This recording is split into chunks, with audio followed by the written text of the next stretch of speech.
Benarkah pemberantasan sabu-sabu tidak akan pernah berhasil? Peredarannya justru akan menjadi semakin masif? Nah, kali ini gue akan bahas narkotika jenis sabu-sabu. Narkoba yang pada saat ini sedang naik daun. Sabu-sabu atau bahasa kimianya amfetamina awal penggunaannya adalah untuk penderita ADHD, Attention Deficit Hyperactivity Disorder, yang diciptakan pada tahun 1887 oleh seorang ahli kimia Rumania bernama Lazar Edeleanu. Sedangkan, orang pertama yang meracik amfetamina menjadi sabu atau meth adalah Nage Nagayoshi, seorang ahli kimia asal Jepang, pada tahun 1893.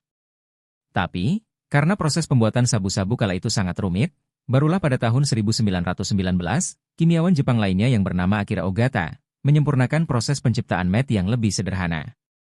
Akira membuat meth dengan reduksi efedrina, bahan obat flu, dengan menggunakan fosfor merah dan senyawa kimia bernama iodin. Meth banyak digunakan para tentara yang terlibat dalam Perang Dunia Kedua. Tujuannya untuk menambah stamina dan meningkatkan daya tahan tubuh prajurit ketika berperang. Pada tahun 1938 hingga 1941, meth dipasarkan secara besar-besaran di Jerman dengan merek dagang Pervitin. Jadi pada awalnya, sabu-sabu atau meth ini dibuat untuk kepentingan perang. Sabu-sabu dipercaya dapat meningkatkan agresivitas, stamina dan menghilangkan rasa takut prajurit pada saat perang. Melansir data dari rilis UK, kala itu ada sekitar 40 juta pil Pervitin yang diperdagangkan. Obat ini diproduksi oleh perusahaan farmasi bernama Temmler yang berbasis di Berlin. Pada tahun 1950-an, meth dikirim ke Amerika Serikat untuk digunakan oleh para tentara, khususnya bagi mereka yang ikut dalam Perang Korea, 1950 hingga 1953. Pada tahun 1960-an, pemerintah Amerika Serikat mulai membatasi peredaran meth yang dinilai memberikan efek samping berbahaya. Ternyata, setelah efek awal pengguna sabu menjadikan prajurit lebih agresif, lebih kuat dan tidak kenal rasa takut. Namun setelah efek penggunaannya habis maka timbul reaksi jelek terhadap prajurit, yaitu paranoid, daya tahan tubuh yang menurun dan nafsu makan yang berkurang. Hal ini membuat produksi meth harus dilakukan secara klandestine laboratorium atau ilegal dan dilarang penggunaannya untuk perang. Nah, dari sinilah istilah crystal meth mulai populer. Selanjutnya tren underground dalam produksi sabu-sabu ini mulai merambah ke Inggris dan sejumlah negara Eropa lainnya. Hal ini seiring tren pemakaian sabu yang juga kian populer di tahun 1980-an, yakni dengan cara dihirup ataupun memakai jarum suntik untuk menghasilkan efek yang lebih cepat dan kuat. Sedangkan di negara kita sendiri sabu-sabu sudah beredar sejak tahun 1960-an. Namun saat itu sabu-sabu belum terlalu dikenal di kalangan masyarakat karena sudah ada morfin dan kokain, yang sudah lebih dulu populer penyalahgunaannya. Barulah pada tahun 1990-an hingga tahun 2000-an awal, penggunaan sabu menjadi populer. Untuk membendung peredaran sabu-sabu yang masif, pemerintah mengeluarkan Undang-Undang tentang Pemberantasan Psikotropika di tahun 1997. Ya, pada saat itu sabu-sabu belum digolongkan sebagai narkotika tapi sebagai psikotropika golongan 2, yang tentu saja hukumannya belum terlalu berat seperti sekarang. Pada tahun 1997 tersebut, Undang-Undang tentang Pemberantasan Narkotika juga telah ada. Seiring perkembangan zaman, tren peredaran sabu-sabu tidak bisa dipandang sebelah mata karena jumlahnya yang semakin banyak beredar maka pemerintah di tahun 2009 membuat undang-undang baru tentang pemberantasan narkotika dan menggolongkan sabu-sabu ke dalam narkotika golongan 1. Dari sinilah awal pemberantasan masif terhadap sabu-sabu dimulai. Semakin dilakukan pemberantasan oleh aparat yang berwenang jumlah sabu-sabu yang beredar semakin bertambah banyak jumlahnya. Ini bisa dibuktikan dengan makin banyaknya jumlah barang bukti yang berhasil ditangkap dari waktu ke waktu. Ada beberapa jaringan yang berperan memasukkan sabu-sabu tersebut secara ilegal, yaitu jaringan Iran, jaringan Cina, dan jaringan Timur Tengah. Pada tahun 2017, aparat berhasil mengamankan sebanyak 1 ton sabu-sabu jaringan Cina di wilayah Serang, Banten. Bayangkan aja kalau sabu itu lolos, ada berapa banyak orang yang bisa teler dibuatnya. Di tahun 2018 kembali aparat berhasil mengamankan sabu-sabu, masing-masing sebanyak 1 ton dan 1,6 ton di perairan Batam, Kepulauan Riau. Pada tahun 2020, aparat berhasil mengamankan 821 kg sabu-sabu jaringan Timur Tengah di perairan Banten. Di tahun berikutnya, aparat berhasil menangkap 2,5 ton sabu-sabu. Jumlah yang sangat fantastis. Mengapa sabu-sabu ini bisa begitu banyak jumlahnya di negara kita? Jawabannya adalah karena di sini banyak penggunanya, peminatnya. Istilah ekonominya terdapat pasar sabu-sabu di sini. Uniknya, penyalahguna sabu ini terentang dari berbagai usia. Mulai dari usia produktif sampai dengan lansia. Luar biasa. Berdasarkan data Indonesia Drugs Report 2022 Pusat Penelitian Data dan Informasi BNN, pada 2019, prevalensinya sebesar 1,80%.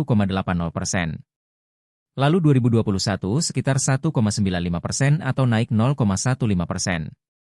Total dari rentang usia 15 hingga 64 tahun, ada sekitar 4,8 juta penduduk desa dan kota pernah memakai sabu-sabu. Lalu bagaimana bisa semakin banyak ditangkap sabu-sabu ini semakin banyak beredar dan seakan-akan tidak ada habis-habisnya? Oke, ini dia fakta menariknya. Di tempat asalnya seperti Timur Tengah dan Cina. Bahan dasar pembuatan sabu-sabu atau yang disebut prekursor ini sangat mudah didapatkan. Harganya juga murah. Sekali produksi, mereka bisa menghasilkan ratusan kilogram sabu-sabu siap edar dan siap pakai. Biaya produksi yang kecil namun harga jual yang tinggi.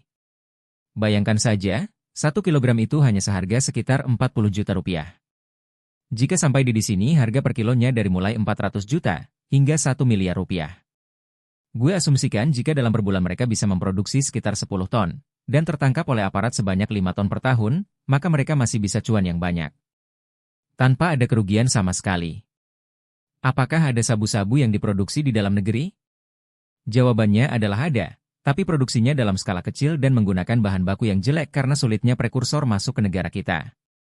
Sehingga produksi sabu-sabu yang pernah ditangkap aparat di negara kita rata-rata menggunakan ekstrak dari efedrin. Efedrin sendiri adalah salah satu kandungan yang terdapat di dalam obat batuk.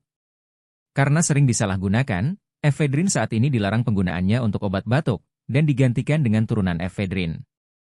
Sementara itu, letak geografis kita yang sangat strategis dan berbatasan langsung dengan negara-negara luar, sementara pengawasan yang dilakukan tidak maksimal merupakan salah satu celah yang sulit untuk diatasi sampai dengan saat ini. Lalu kenapa bandar besar narkoba alias bos narkoba belum pernah ditangkap? Tidak juga, sudah ada beberapa bandar besar narkoba yang tertangkap. Salah satunya adalah Freddy Budiman. Bandar besar narkoba yang sudah ditangkap dan sudah dieksekusi. Ini adalah penjelasan menurut pemahaman gue ya. Di dalam peredaran narkoba dikenal istilah jaringan terputus dan berlapis-lapis.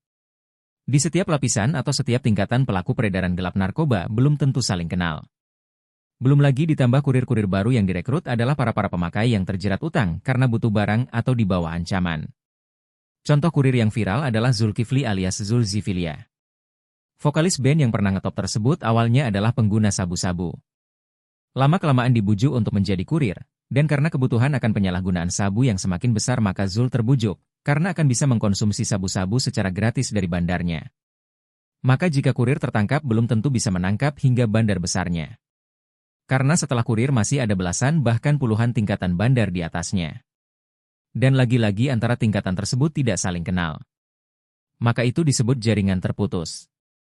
Namun ada juga jaringan yang berhasil diungkap hingga ke bandar besarnya seperti jaringan Freddy Budiman. Menurut gue tantangan paling besar yang harus kita lakukan secara bersama-sama adalah dengan tidak menciptakan pasar bagi narkoba. Lakukan edukasi dimulai dengan keluarga dan orang-orang terdekat kita. Sayangi diri kita dan orang-orang terdekat kita dari narkoba. Jika sudah terindikasi menggunakan narkoba, jangan segan-segan untuk melaporkan kepada lembaga rehabilitasi terdekat, agar keluarga dan orang-orang terdekat kita bisa dipulihkan sebelum terlambat. Dan akhirnya selesailah pembahasan gue kali ini. Katakan tidak pada narkoba dan sampai jumpa di pembahasan berikutnya. Jika ada yang mau lo tanyakan silahkan mampir di kolom komentar gue ya. Terima kasih.